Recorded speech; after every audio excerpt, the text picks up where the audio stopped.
So welcome today to today's webinar on Brexit, potential impacts on the aerospace and defense chemical supply chain from a no-deal perspective. Before we get started, I'm just going to mention a few housekeeping items. So in the little box on the right-hand side, there's an area where you can ask questions. Please feel free to ask questions throughout the presentation, and then we will try to get to as many of them as possible at the end. The presentation today is being recorded and will be sent out after the webinar. But you can also visit the IAEG website to find the fact sheet and survey that are being presented today. So I'd like to start things off by introducing Nick Garson, who will be moderating today's session. Thanks, Alana. It's my pleasure today to welcome everybody to the International Aerospace Environmental Group webinar. If you're a current member, thanks for joining today. If you're brand new and this is your first IAEG webinar, we're even happier to have you. If you'd like to learn more information about IAEG and the organization, we'll refer you to our website at www.iag.com. There'll be more information further in the webinar today on how you can learn more about the organization. So as Alana mentioned, my name is Nick Garson. I'm the moderator for today's webinar. I'm a senior project manager in the Boeing Company's Environment, Health, and Safety Group based in Seattle, Washington. And I also have the pleasure of leading the IAEG Work Group 8, this team, which was chartered to provide information to the membership on the impact of Brexit on the aerospace and defense chemical supply chain, as you'll learn today. During this webinar, we plan to guide you through a portion of a fact sheet that this team recently published to help you better understand the potential impacts that Brexit might have, particularly from a no-deal perspective, on your company's business continuity as it relates to REACH chemical regulations, but specifically registrations and authorizations. I need to quickly read some disclaimer information. Please note that the fact sheet we're about to discuss and the webinar have been provided in good faith, and they're based on the best available information as the communications around Brexit negotiations are evolving daily. IAEG and the authors of this material make no representations or warranties with regard to its completeness. No liability will be accepted, and the user proceeds at his or her own risk. Finally, no part of this fact sheet constitutes legal advice. We are very fortunate today to have with us Michelle Lewis, who will be presenting today's webinar. Michelle has more than 35 years in the aerospace and defense industry. Her current role is the director of the REACH program office at United Technologies Aerospace Systems. She's also a member of the board of directors for IAEG. Also with us today, we have an expert panel. Our expert panel member is Steve George. Steve has worked in the aerospace industry for 30 years in a wide range of product development and management roles, most recently specializing in functional management of issues relating to supply chain management and engineering work undertaken by suppliers. Steve is currently the chair of the Aerospace and Defense Industries of Europe, the ASD, REACH Working Group, and is also a director of the International Aerospace Environmental Group, IAEG. Michelle, thank you for leading today's call. Well, thank you very much, Nick, for that fine introduction. And thank you, everyone, for joining this IAEG hosted webinar. Apologize for that. With roughly 4 months to go, there's no agreement yet in place between the United Kingdom and the EU. And both the UK government and ECA recommend preparation for a Brexit no-deal scenario. Today, we're going to be talking about Brexit, what it is, and the impact of Brexit on the aerospace and defense industry chemical supply chain. The impacts of Brexit are important to IAEG and our membership, both US and non-US aerospace companies. We will discuss why during this webinar. This webinar will highlight an overview of Brexit, important deadlines, the impacts of Brexit on REACH, government agencies, the results of a survey conducted by IAEG, a discussion on the risks and considerations that should be made based on these results, information that we think will be helpful when making decisions if there is a no Brexit deal. This information will be presented in the form of scenarios in a fact sheet that IAEG has developed. Available resources, as well as frequently asked and previously submitted questions. And as time permits, we'll open up this webinar for your additional questions at the end. As you know, on June 23rd, 2016, the United Kingdom citizens voted to exit the European Union, with more than 30 million people turning out to vote. Brexit is an abbreviation for British exit, and the UK has exactly 2 years to negotiate a new settlement before it has to leave the EU on March 29th, 2019.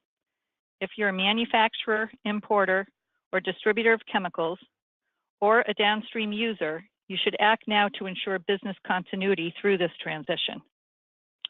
Now let's take a look at the Brexit timeline. As previously stated in the 2016 referendum, the United Kingdom voted to leave the European Union.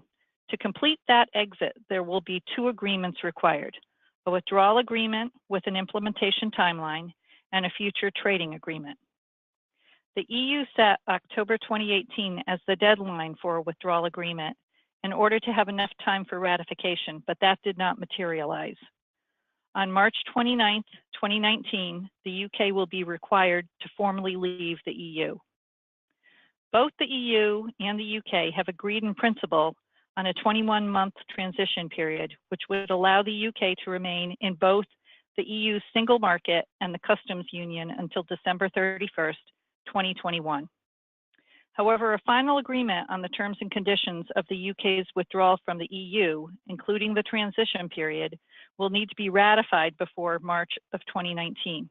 Otherwise, trade will begin to be governed by the World Trade Organization rules, where tariffs and custom checks apply. The upper part of the timeline reflects what happens if there is a deal, whereas the lower line shows what happens if there is no deal. If there's no agreement or no deal, then the UK will have to exit with no time extension for a transition period.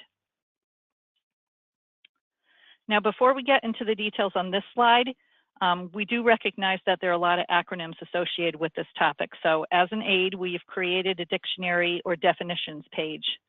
Simply hover over the dictionary icon in the upper right-hand corner, and it will bring you to the dictionary, which contains general terminology, definitions, and acronyms used in the fact sheet.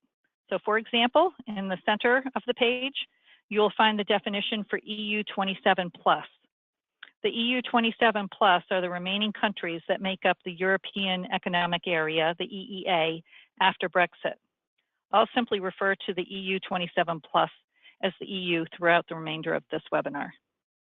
We recommend that you take a moment to become familiar with these acronyms. And then to return to the previous page, you simply hover over the home icon, and we're right back. Okay, so now we're going to talk about the implications of Brexit on the European chemical regulations, such as REACH. If there is no deal, no agreement on the terms and conditions of the UK's withdrawal, then the EU REACH regulations will no longer apply in the will no longer apply in the UK, since it's a country now outside of the EU. As a result, REACH registrations and authorizations held by UK-based entities will no longer be valid after March 29th, 2019. New registration requirements will be required for UK companies currently importing chemicals from a country in the EEA, as well as any EU companies importing from the UK. In addition to REACH registrations and authorizations, there are other EU chemical regulatory obligations which will also be impacted. In preparation for a no-deal scenario, both the UK and the EU governments have published information to address UK's forthcoming withdrawal from the EU. Those updates cover topics related to the authorizations and registration of substances and mixtures for UK, EU, and non-EU companies. During this webinar, these topics will be explained in the form of no-deal scenarios for REACH registration, authorization, and downstream users. It is expected that the UK government, through DEFRA, or the Department for Environment, Food and Rural Affairs, will provide separate guidance to complement the technical notices. ECHA, or the European Chemical Agency, has also updated information for companies on the UK withdrawal agreement. The ECHA and DEFRA websites are provided on this slide and can also be found in the reference slide. Please take a look at these links frequently as the information may be updated. As IAEG assessed the Brexit situation, we conducted 2 surveys with aerospace and defense chemical distributors and formulators in August of 2018 to better understand the risk perception in the case of a Brexit no-deal scenario and what mitigation actions they would take to remain in the European and the UK market post-Brexit. The following key messages resulted. Approximately 20% of the respondents were either not aware of Brexit or didn't understand that if there's no deal, UK-based authorizations and registrations will become invalid. Approximately 55% of the respondents didn't have any Brexit no-deal mitigation plans.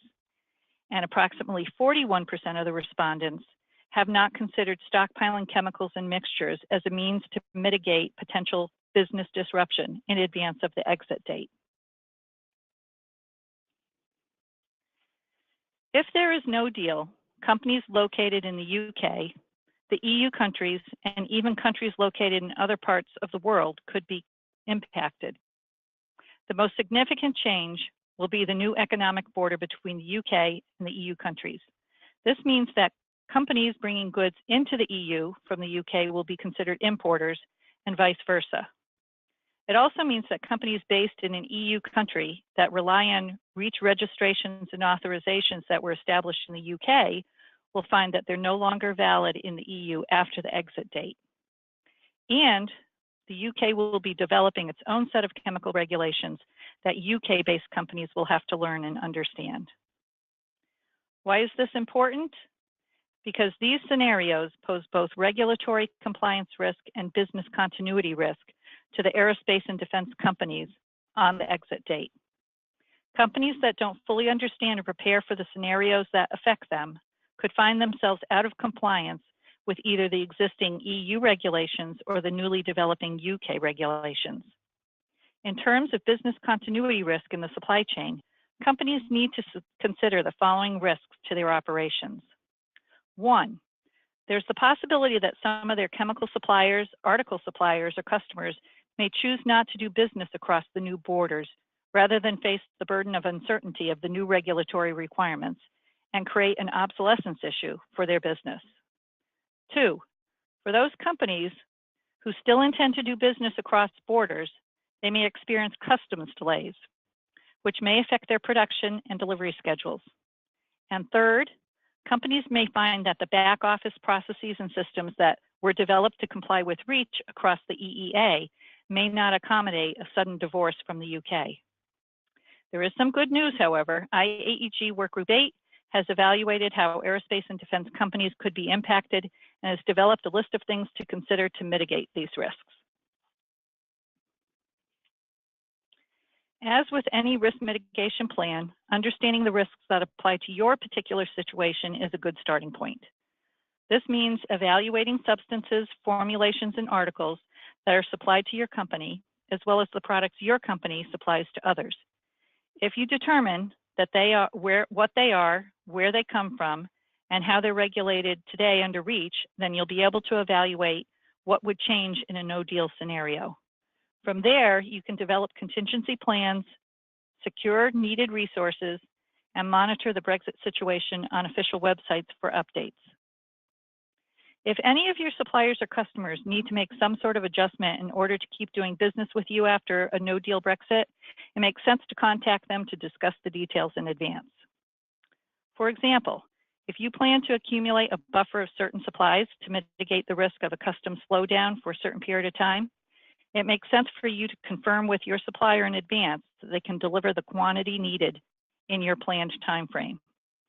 For more complicated scenarios involving supplier registration or authorization risk, it's very important to contact suppliers and understand their plans. The fact sheet on the IAEG website provides several scenarios for aerospace and defense companies that are concerned about their chemical supply chain and the EU regulations. Please refer to it after this webinar and feel free to share it with your supply chain. So IAEG Workgroup 8 members who developed this worksheet come from companies in the chemical industry, such as chemical manufacturers, formulators, and distributors, as well as aerospace and defense hardware manufacturers and their sub-tier hardware suppliers. Workgroup 8 evaluated public information on Brexit and targeted the fact sheet to cover the Brexit no-deal risks associated with REACH registration and REACH authorization. And we did it from 2 points of view. One, where are you located? In the EU, in the UK, or the rest of the world? And 2, what is your role? Are you a chemical manufacturer, chemical formulator, chemical importer, an only representative, or an end user of an authorized substance? We developed 5 pages that summarize key considerations for various scenarios. All you need to do is scan the pages to find any scenario that applies to your company, and you'll see the considerations for risk mitigation listed. Some of the no-deal scenarios that we developed is a UK-held REACH registration and an EU-held REACH registration for chemical manufacturers, importers of chemicals, and only representatives, as well as REACH authorization for applicants and holders, whether based in the UK or in the EU, and what market you supply, whether the UK or the EU. And lastly, downstream users covered by upstream REACH authorization, whether based in the UK or the EU. So now we're going to go into one other of this as a specific example. So at the top of this page, you'll see it covers the case where a UK-based company has applied for or holds an EU REACH authorization. The box on the left covers UK-based authorization applicants who supply to the UK and not the EU, which means that they'll need to follow the emerging UK post-Brexit regulations. The box on the right covers various types of UK-based authorization holders who supply into the EU. You'll see that depending on the company type, whether a chemical manufacturer to an end user of an authorized substance, that they may need to take different actions to continue to do business in the EU. The column on the far right has links to the ECA Q&A guidance for each type of company. So the other 4 pages of the fact sheet that I mentioned earlier are organized in a similar manner. And again, I encourage you to review them on your own. And you can find them on the IAEG website after this webinar. On this page, IAEG provides the links to all of the outside sources that we found useful, where you can easily find additional information on the topic of Brexit. And then lastly, the IAEG Brexit documents, such as the Brexit fact sheet, can be found on the website. The link to the IAEG website is highlighted in the lower portion of this slide. You can find the summary of the Brexit supplier survey that was conducted by IAEG on this website as well. Thank you, Michelle. So that concludes our formal presentation. So now we'll have our expert panel respond to questions we received previously to this webinar, and as well as those which you, the audience, can submit via the control panel that was mentioned previously. First question we've received, this will be for Steve George. Steve, the question is, I'm a UK-based importer and applicant for an authorization. Could I transfer my authorization application to an only representative in the EU? Thank you, Nick, and thank you, Michelle, for your presentation. The answer to this question is no. UK-based importers of chemicals cannot transfer their authorization to an only representative in the EU. REACH does not allow this for importers. Only representatives can be engaged only by formulators and manufacturers. However, if the import into the EU were rerouted to an EU-based affiliate, the authorization could then be transferred to that affiliate, allowing continued supply. Thanks, Steve. It seems like we're building on a theme here. Another question about authorization. I'm a UK-based user of a chemical operating under an authorization held by an upstream applicant in the EU. Can I continue use after the exit date? This is a matter for the UK legislators. We believe the UK will recognise authorisation decisions already made by the EU, and we expect that this will also be extended to include applications receipted by ECA but not yet decided upon. However, that is a little bit speculative at this time. We believe that is within the intent of what DEFRA intend to achieve. So please keep an eye on technical notices and guidance from the UK authorities, because that is slightly in the unknown. Longer term, authorizations will need to be made in the UK REACH system. In this scenario, you will be importing into the UK and could have associated registration and notification duties as well as an importer under UK versions of REACH and CLP.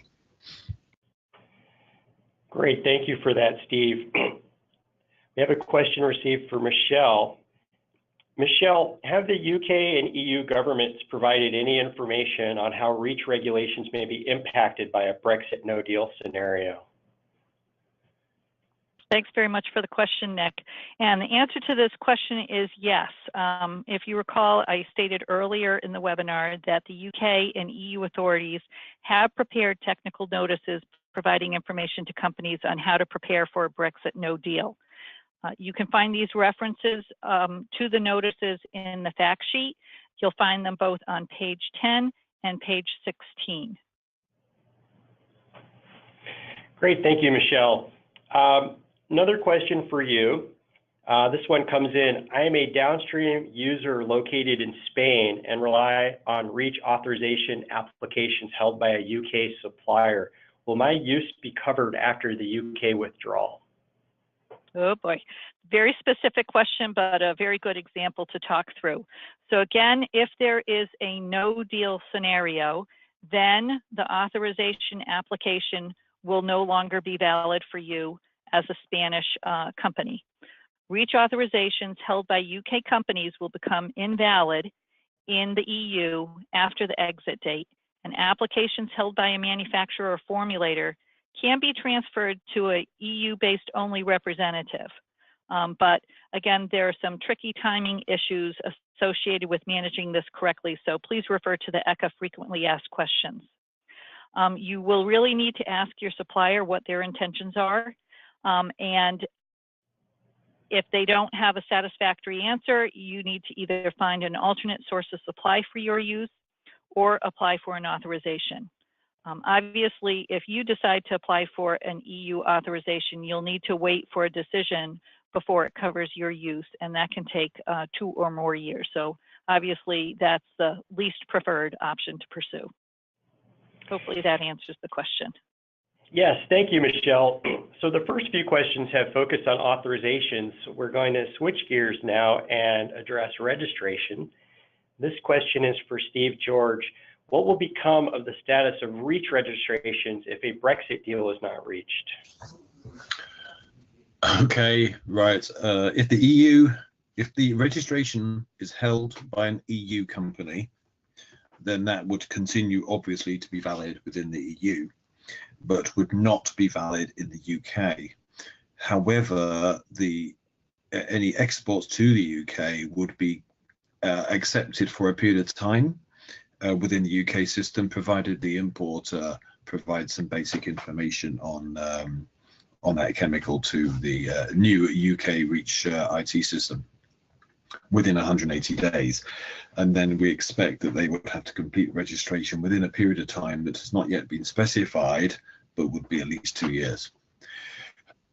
If the registration is held in a UK company, it would no longer be valid in the EU, but could be transferred to an only representative in the EU, provided it's not held by an importer. If within the UK system, it would be so-called grandfathered into the UK system, but the UK's IT system will need the information. So there, they expect some basic information to be provided within 60 days, and they will give at least 2 years to complete the registration in the UK system. The number 2 years is currently being challenged by industry, and the expectation is to argue it up a bit, but the 2 years is the baseline we have at the moment. I hope that helps.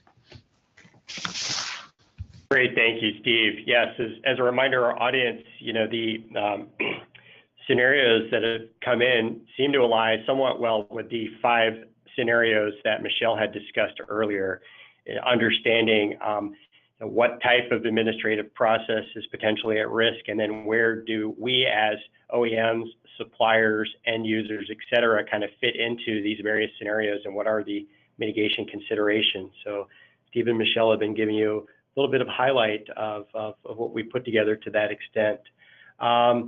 I have one more question coming in. I'll remind the audience that if you do have a question, please submit them via the control panel, and we will address them as they come in.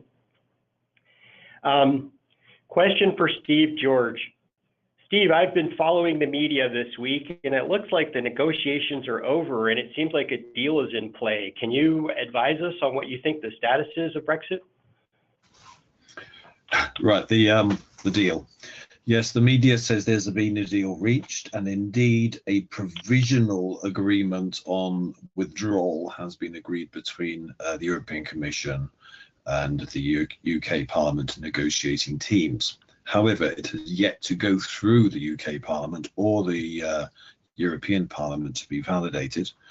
The EU side needs to accept it on a qualified majority voting basis, sort of super majority type level. It does not have to be unanimous.